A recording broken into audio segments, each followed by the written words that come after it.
Welcome to Losing a Child, Always Andy's Mom. On this podcast, we journey through the devastating experience of the death of a child. Grief is seldom discussed openly in our culture, and the death of a child makes people feel even more uncomfortable. We approach the topic openly and honestly, speaking to people who have lost loved ones and experts who help care for them. Whether you are a parent experiencing loss or someone who wants to support another going through this tragedy, this podcast strives to offer hope and help.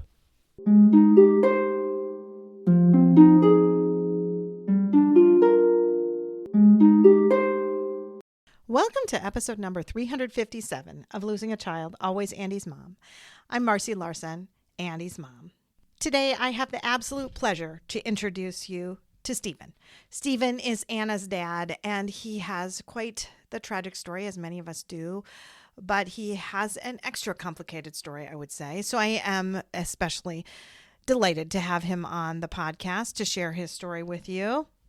Just before I started this interview, I realized that I have done 3 interviews of dads in a row.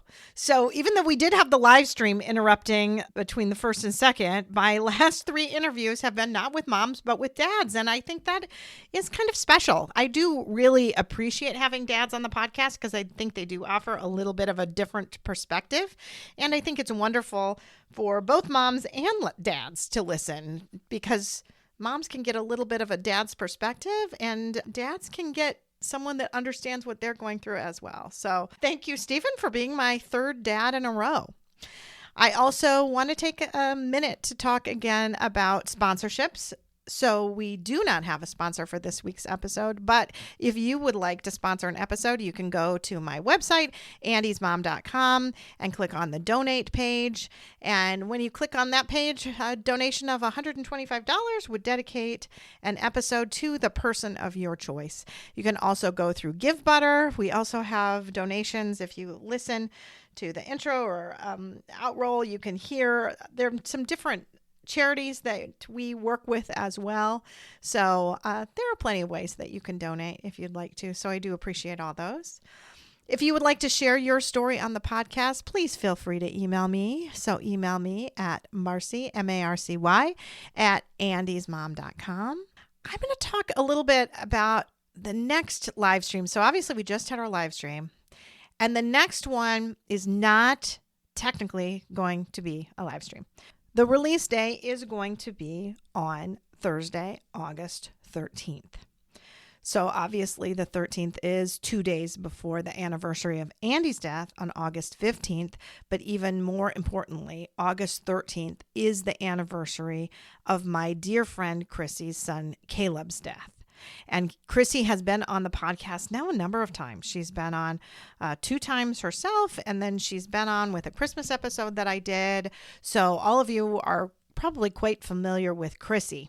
If you want to learn more about Chrissy and Caleb's story, you can go to ajourneyforcaleb.org and also look into the Caleb Cares Project, which is a really special project that Chrissy does in honor of her son, Caleb. So the reason I'm talking to you about this so early is that we do not feel comfortable doing this as a live stream because we feel like we're going to be really emotional that week. So that means we're going to record it ahead of time and probably a couple of weeks ahead of time, actually. So this is why I'm telling you now.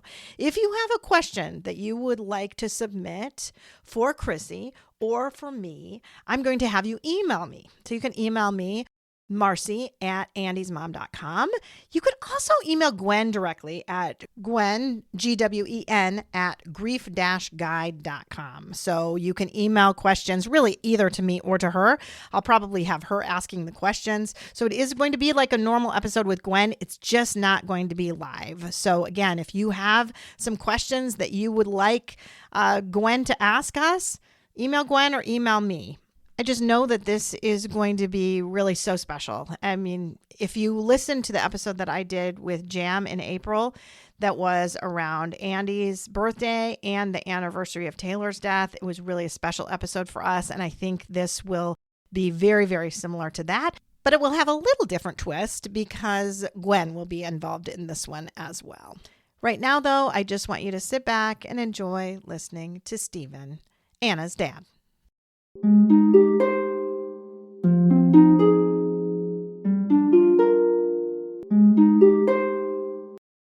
Thank you so much, Stephen, for agreeing to come on the Always Andy's Mom podcast today. Thank you for having me. Yes, I know it's a busy time of year for you because you're a professor and you're trying to get the semester all ended. And by the time this is released, people will say, really? This is a busy time of year because it's going to be released in July. So, but thank you for coming on so early and in the midst of your busyness.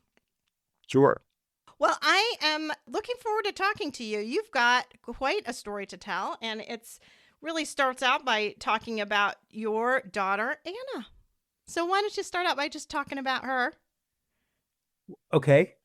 Yeah. We adopted Anna from China in 1995. She was only 7 months old. She was very, very, very adorable. And she was a charming child and, beautiful. Everybody loved her. She had a lot of odd developmental issues, and we weren't sure why. Yeah. No one could figure out why that a child so as bright and observant as she seemed to be had such a terrible time with language. And even she was very slow to walk. She was very slow to talk. And, to some extent, we assumed that it was because she'd been in an orphanage and underfed and all those things. But there was a few things that just didn't quite measure up, and we weren't sure what was going on. As I say in the book, on Memorial Day weekend of 1999, she had a sort of freak accident. She rolled off our bed and bopped her head. And I mean, it wasn't very far. It wasn't that big of a deal, although we were both asleep at the time, my wife and I. And that led to, she had what appeared to be some kind of head bleed, basically. And we couldn't figure out why, because it was such a small accident.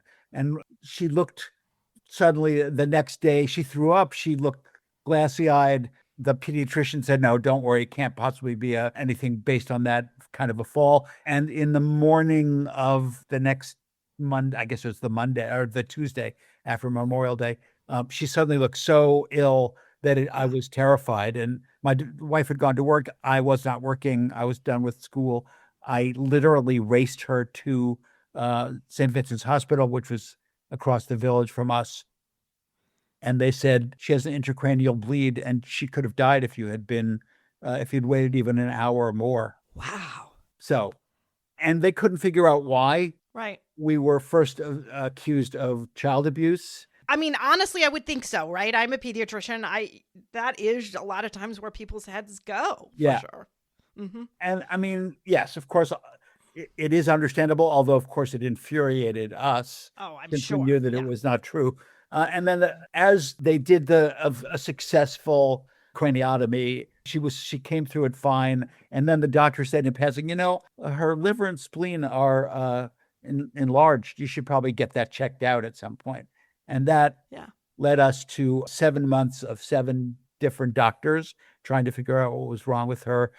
And eventually we ended up at the Mayo Clinic in Minnesota because the only person at the time who was an expert in this particular illness that they suspected it was at the Mayo Clinic. And there she was diagnosed with Niemann-Pick Type C, which is a very, very rare storage disease related to Tay-Sachs and to Gaucher's and various other things that are better known and better studied.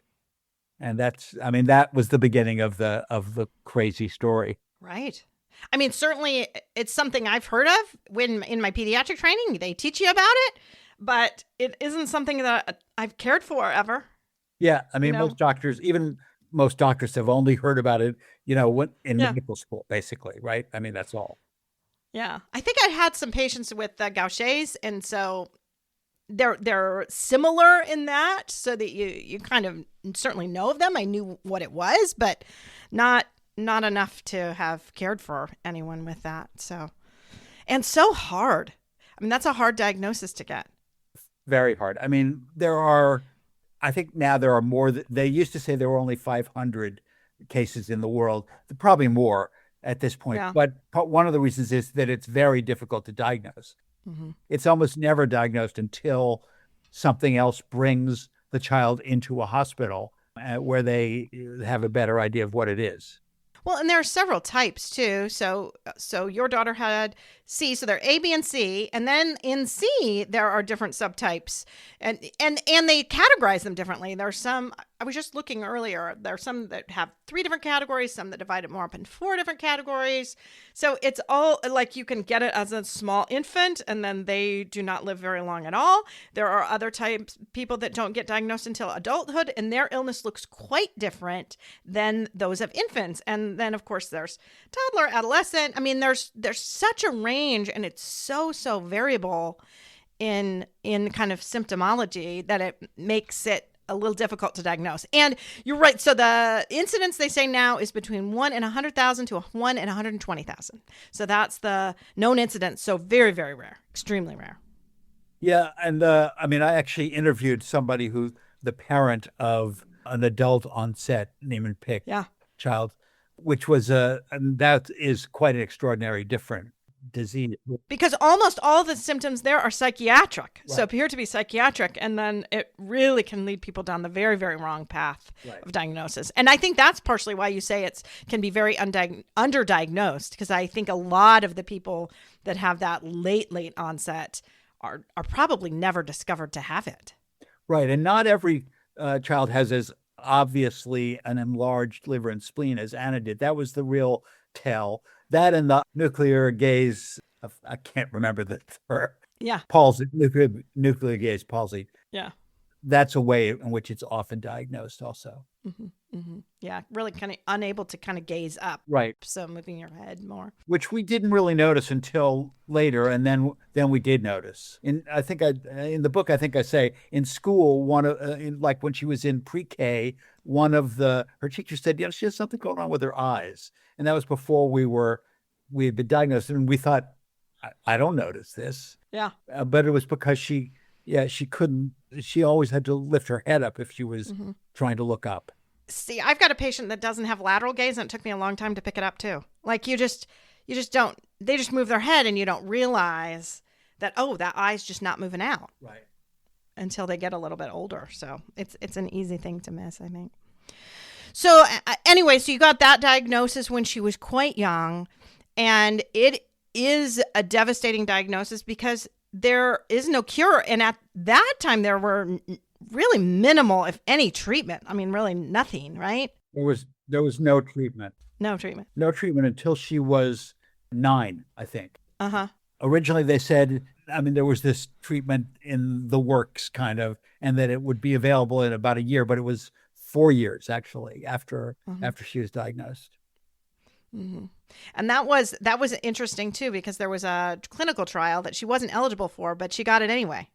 Yes. Yeah, she went to the National Institute of Health with her mom. They were there for a few days, and the way in which they were deciding whether a child was appropriate for the treatment or not was how far advanced the eyes were in terms of, how far advanced that supranuclear. Sorry, I'm getting the term wrong here. But, yeah. I should have looked it up right before I got onto it, but I didn't. And it was, already it was bad enough that they said they wouldn't be able to measure whether it was working or not. Mm-hmm. But the doctor, Dr. Mark Patterson at the Mayo Clinic said, well, we're going to get it to her anyway, but you have to figure out how to pay for it, which was another adventure, let us say. Yeah. But I'm glad that she got it. That was great. And it did really seem to help her a lot, didn't it? It helped her for 3 years. It absolutely helped her. It was noticeable too. It wasn't just that she seemed a little better. She was noticeably better until she hit puberty, and then everything went astray, let us say. Well, let's talk about her personality, because I think she just sounded like an amazing, amazing personality. She was a great, she was as sweet a kid and as happy a kid as I've ever known. Yeah. She loved music. She loved to sing. She loved to do anything that her friends wanted to do. She had lots of friends. She was, there's a playground here. I live in NYU faculty housing, and there's a playground off to the side of the buildings, which she loved to go to, and kids would flock to her. It was odd to me because, she also, she had her speech was strange, kind of. I mean, it was understandable to us, but not always to everybody else. And, she couldn't do stuff that a lot of kids could do. But the kids loved her, and she would, especially little kids would flock to her and hang out around her, which was very sweet. Oh, that's beautiful. That's beautiful. Well, do you want to talk now about, we talked about Anna and her illness and how that was going, and things kind of had stabilized out a bit, but, it was a constant little deterioration. But then your wife got sick. Do you want to talk about that? Yeah. My wife was an indomitable force in many, many ways, but she had kind of terrible health. Yeah. In the years that we were together, she had a breast cancer scare. She had one of those skin cancer on her head that had to be taken. Oh, okay. She had a weird and inexplicable abdominal infection that brought her to the hospital when we were first married, actually. And then, when Anna was 17, I think, she was diagnosed with lung cancer. Yeah. Kate was diagnosed with lung cancer. And, yes, she had been a smoker. She quit, she backslid, but she'd quit years before. Yeah. But her dad died young of lung cancer also. I don't know who knows if it was a genetic something thing or whatever. My sister-in-law also believes that the extreme radiation that she got when she had the breast cancer scare maybe had something to do with it also. Also, we lived downtown during September 11th. We didn't live in the actual zone of the Twin Towers, but we lived not that far from there. Yeah. And, who knows? And she used to go down to check out that site when it was a toxic site, basically. So I don't know. Who knows? Yeah. She had developed a terrible cough, which scared the hell out of me. And I said, you have to get this checked out. And she didn't, because she was scared, I'm sure.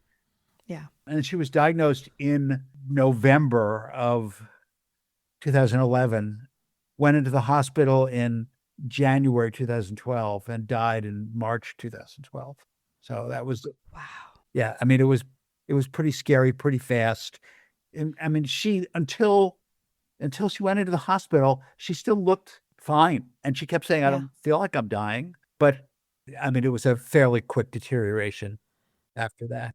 Yeah, for sure. I know you wrote in the book that all the doctors thought she should be feeling much sicker than she was. Yes. I mean, she walked into the hospital of her own accord. That was very much on brand for her. She would not let me call an ambulance. We took a taxi to the hospital, and she wouldn't let me help her into the hospital either. And they were puzzled because there was a tumor wrapped around her lung, and they said, how are you able to even walk around? Yeah.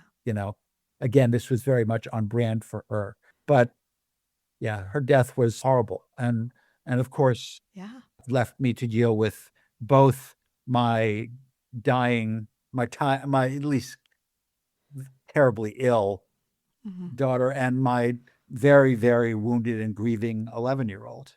Yeah. I mean, so difficult, because you're not going home. I mean, you're going home now to grieve, and yet Anna is still with her illness and still deteriorating. And for you and your other daughter, I mean, to have to watch that is really, really difficult when you're going through such deep, deep grief.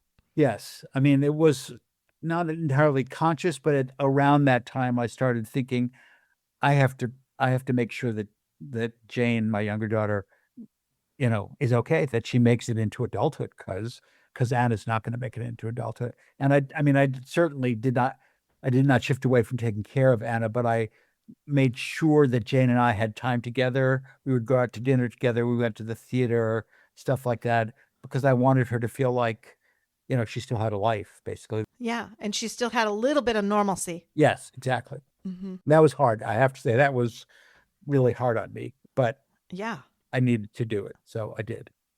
Yeah. It's amazing what you do for your kids. Yes.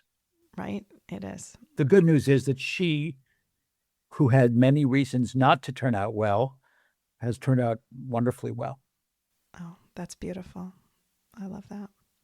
Yeah, it's hard when you're going through stuff. I think, my parents both had cancer when I was in high school. My mom died when I was in college, and I so desperately wanted my kids to be normal in school. I didn't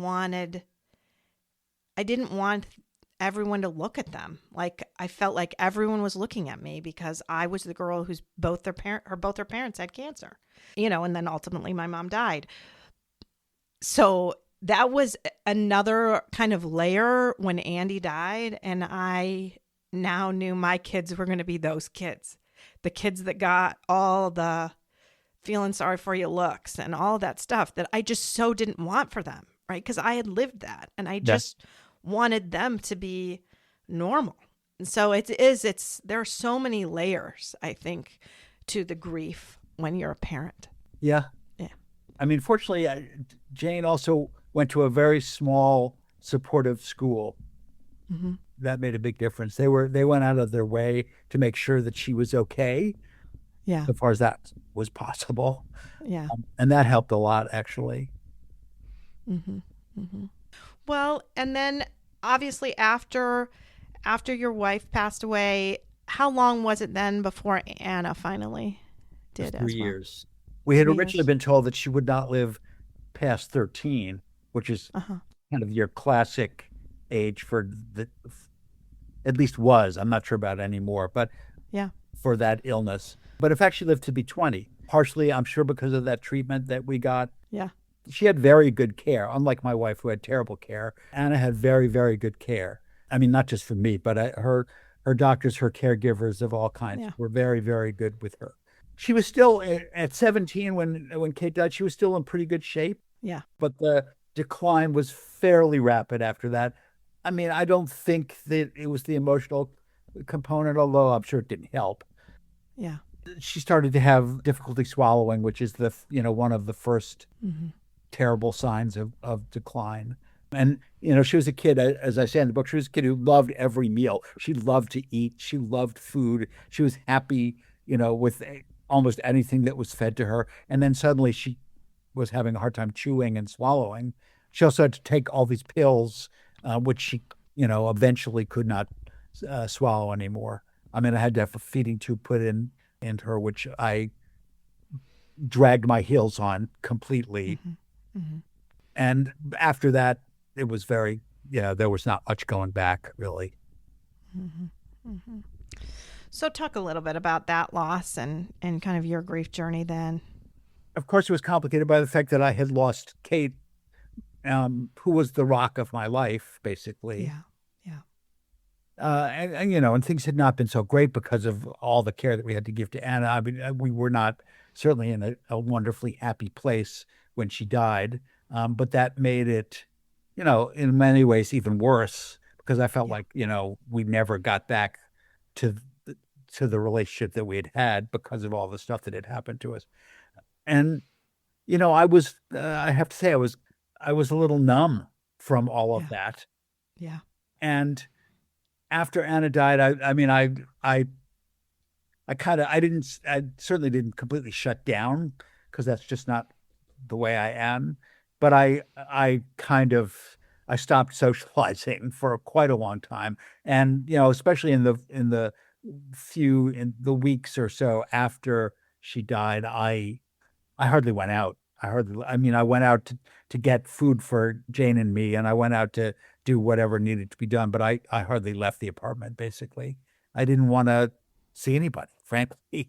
Yeah. And then Jane persuaded me that we needed to have a celebration of Anna's life, which we did do in the fall following her. She died in June, coming up on the 11th, I guess. The 11th anniversary of her death.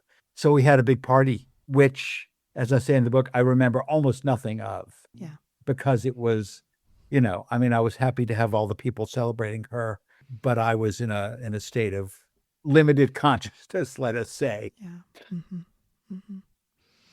Well, and I think too, when you are grieving and then you have another loss, you grieve the other loss, you grieve everything again, right? Absolutely. So when you lost Anna, it was like Kate again, right? So Absolutely. I just think that's very, very normal. And, again, I say in the book, when Jane's beloved cat died, she cried more for that death than for really almost anything else. And I think that was just because it was a cumulative thing. Yes. Also, the cat was very much attached to both Kate and to Anna. The cat used to follow Anna to the bathroom and would wait for Kate to come home to feed her. She would sit outside the kitchen, basically waiting for Kate to come home to feed her. So I think all of that, I mean, it just Yeah. wrapped everything up in a grief package, basically. Right. Right. Because it's like now I'm grieving my mom, I'm grieving my sister, and this cat was part of them. I have friends who have their child's pet dog. I've got a couple of them. And I have thought, wow, that's going to be really hard when that dog dies, right? It is going to be, I just can't, because it's going to be more than just a dog for when it was your child's, right? When it was something of your child's. Yes. Mm-hmm. Mm-hmm. Yeah, I'm in the process of, as I think I told you, of moving out of this apartment. And one of the hardest things was, Anna's room I had left. Yeah. It wasn't entirely a memorial because Jane used to do homework in there, and Yeah. it was also a guest bedroom, but it was still Anna's room. largely untouched since she died. Mm-hmm. And, I've had to get rid of all her stuff, and that was very hard. Some of it was absurd. I mean, some of it I thought, why did I keep this? I kept a box of squiggles, basically, that she made when she was about 5 years old. It was like, why did I keep this stuff? And so I had to get rid of it. Well, you're preaching to the choir here because I'm, in Andy's room right now, and much of it is how he left it. Yeah. Much of it is. I mean, if you look behind me, there's a whole bunch of stuffed animals that he had all arranged in a certain way. Yes. And those are arranged just how he had them. Now, obviously, this is a room now where I do my podcast. My husband does a podcast in here. It's got another purpose. But, there's a lot of it that's just Andy. Yeah. Here. And it's just the way I want it to be. It's the way it needs to be for right now. But it will be a difficult time if and when we move, for sure. I would not have changed the room probably, but I have to, it's NYU faculty apartment, which when I retire, which is in August, I can't have this apartment anymore. So I've had to move out of it. And it's complicated, of course, by the fact that it's also Jane's childhood home. Yeah. Although she's an adult now, a sort of adult anyway. She's 25 and she lives uptown with a cousin and she has a great job. So, but still, it's fraught nonetheless. Yeah, absolutely. Absolutely. So we've touched a little bit on the book. How did the book kind of come to be? Well, I'm a writer and I've written, all my life. I've got 3 novels out and a bunch of other stuff. I always knew I would probably write something about it, but I had written about Anna. I had written several essays about her, which were published in various obscure literary journals. And then when COVID hit, I was on sabbatical that semester. Kind of a weird time to be on sabbatical, but yes. And Jane came home from school and was Zooming her classes in Anna's room, actually. And I had nothing really to do. And I thought, well, maybe this is the time that I should start thinking about this book. Yeah. I spent a lot of time, New York was, as I'm sure you recall, badly hit by COVID early on. Yeah.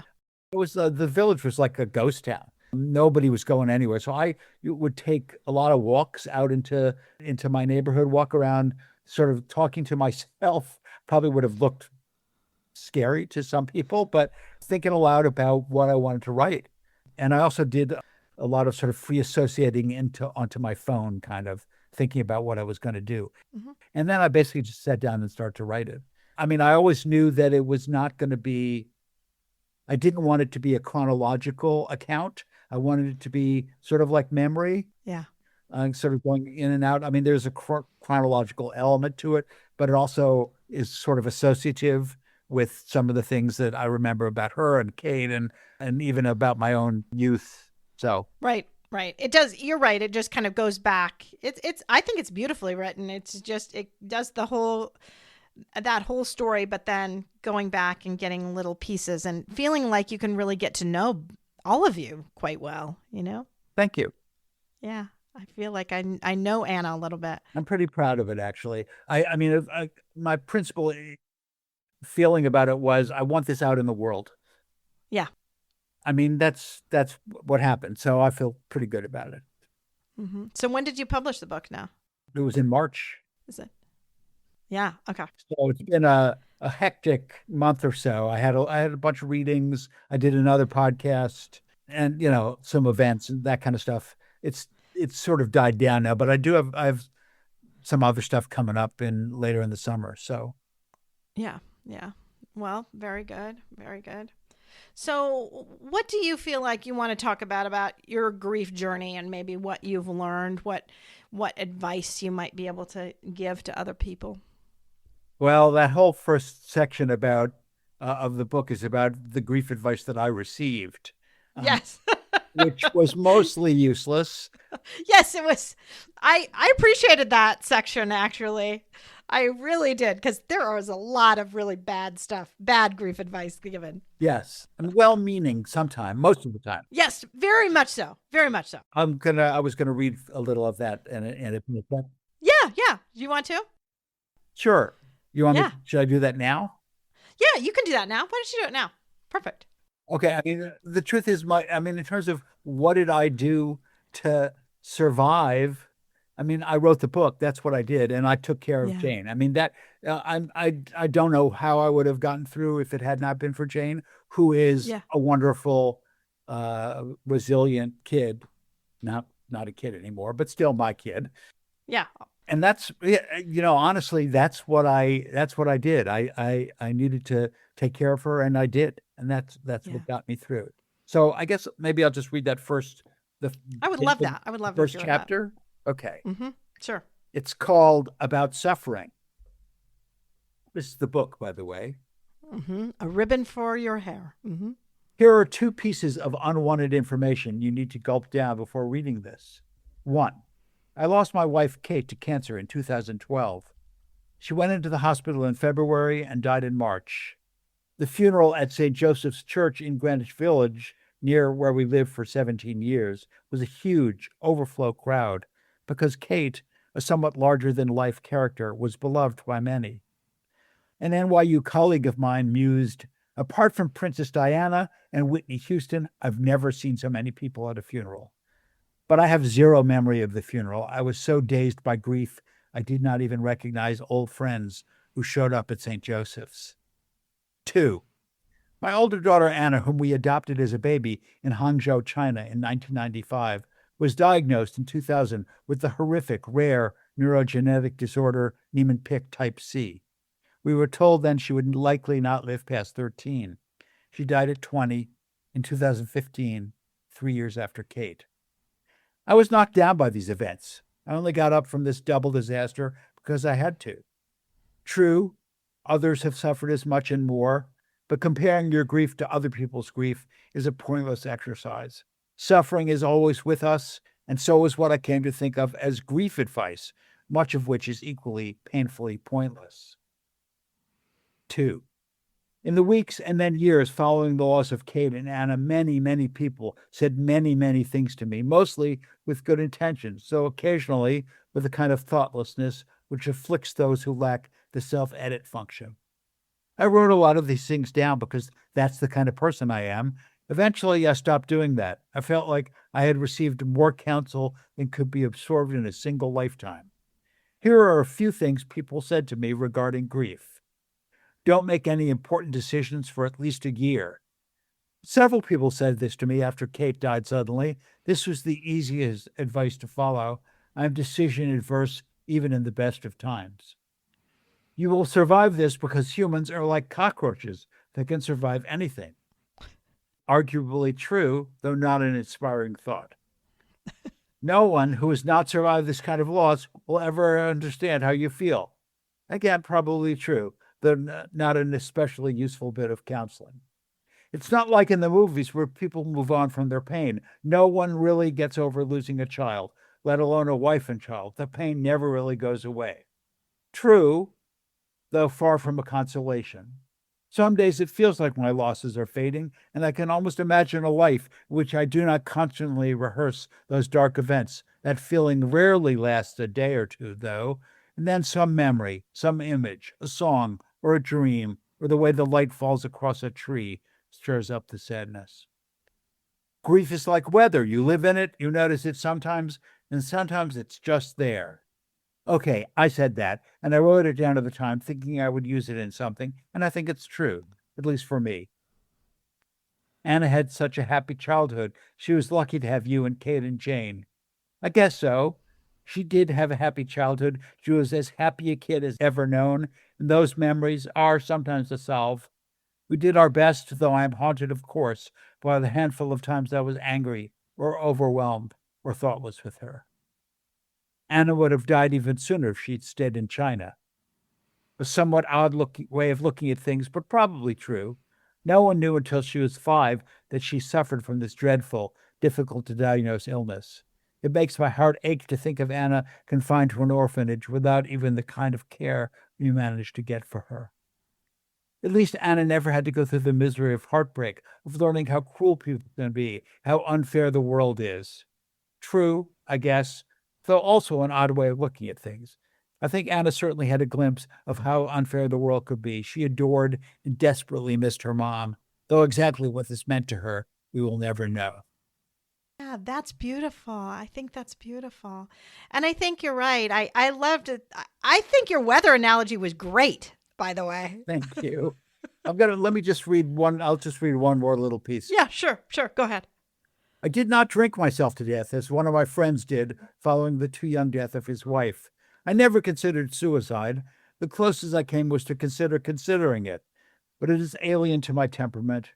I completely understand why some might plunge into that abyss, but I was either too afraid, too curious about what comes next, or just not given to such dramatic acts. And I had my younger daughter Jane to consider. I needed to help her through the morass of loss, and helping her helped me. This is a well-known truth. Helping others helps you, though I did not think of it in such terms until much later. I neither completely withdrew from the world nor threw myself back into it. I never went out much even before the pandemic drove everyone inside. The Beckett phrase my friend Don whispered outside Kate's hospital room, "I can't go on, I'll go on," pretty much sums up my life after Kate and Anna. Books, art, music, these have always been what I turned to, what Vladimir Nabokov called the consolation of art, though sometimes that didn't work either, and sometimes I did not wish to be consoled, but wished only to remind myself how sad I was. It is an equally well-known truth that mourning remains the last desiccated link to those you loved and lost.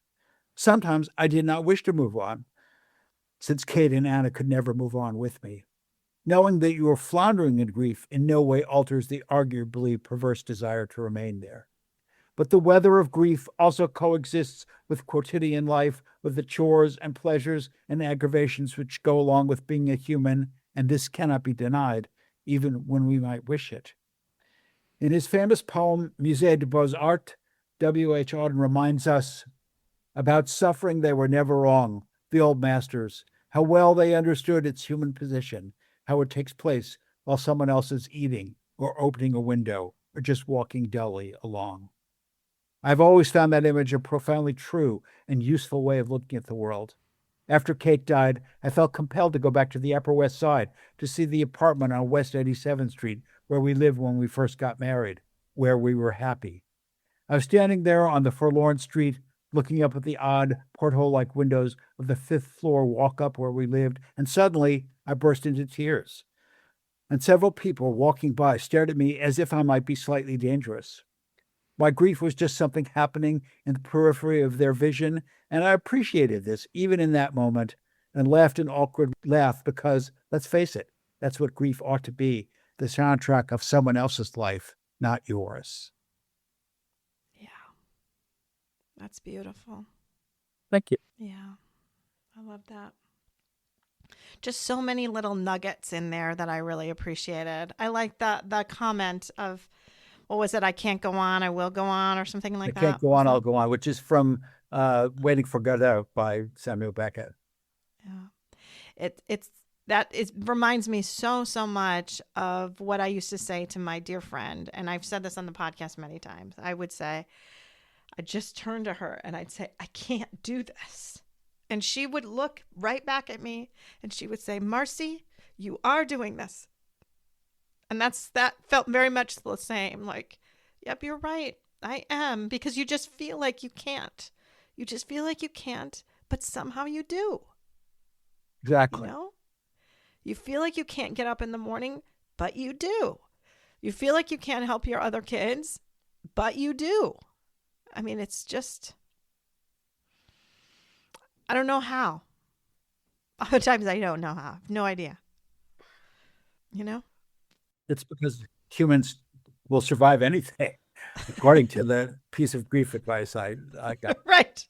Because we're apparently like cockroaches. Yeah.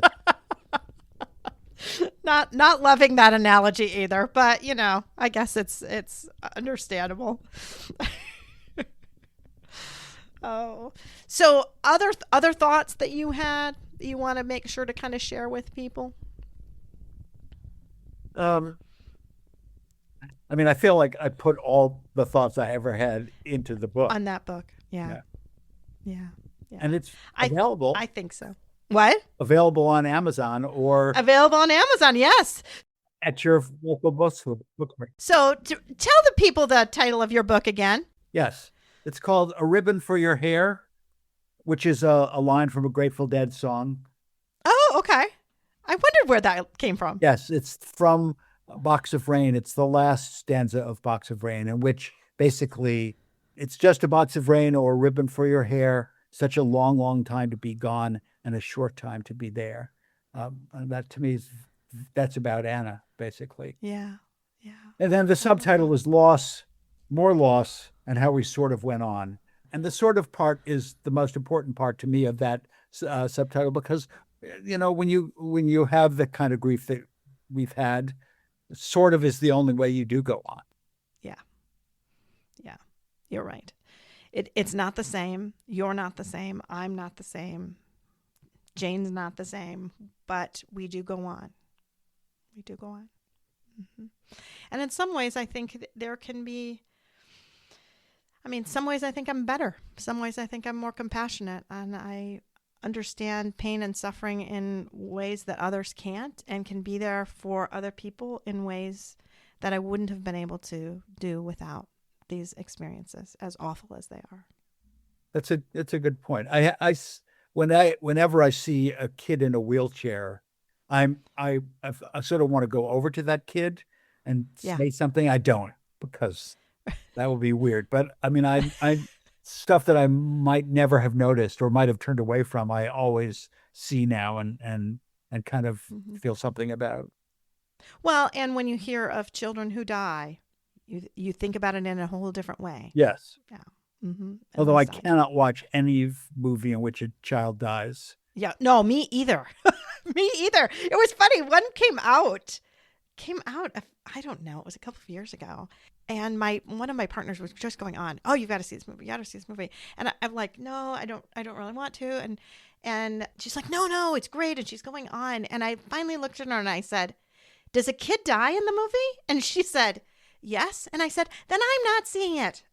Like, I had a kid die. Like, that is just not something that I can do. It's too difficult. It's too hard. Right.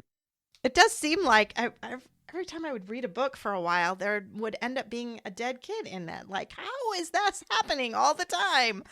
Yes. So, but then of course I read books like yours. What I know, it's different when it's like thrust upon you and it's unexpected and it's fiction or whatever too. Right. Yeah. I think that's hard. Well, thank you so much for coming on and sharing both Anna and Kate with us today. I really appreciated talking with you. Thank you. This was great. I appreciate it. And I really did enjoy the book a lot. So thank you so much for sending me that copy. And I am looking forward to my listeners reading it as well. I hope they do. Yes, I'm sure you do. Thank you. Thank you.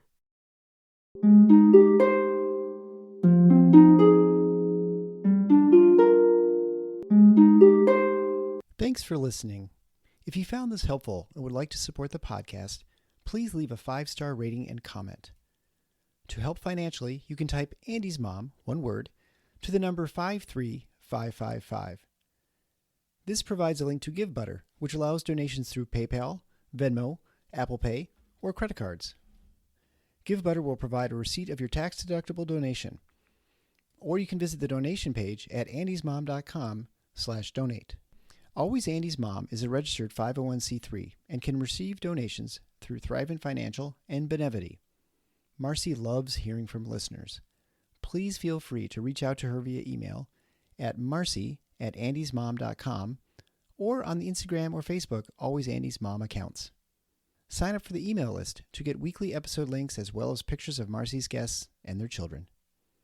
Together, let's work to inspire hope, one day at a time.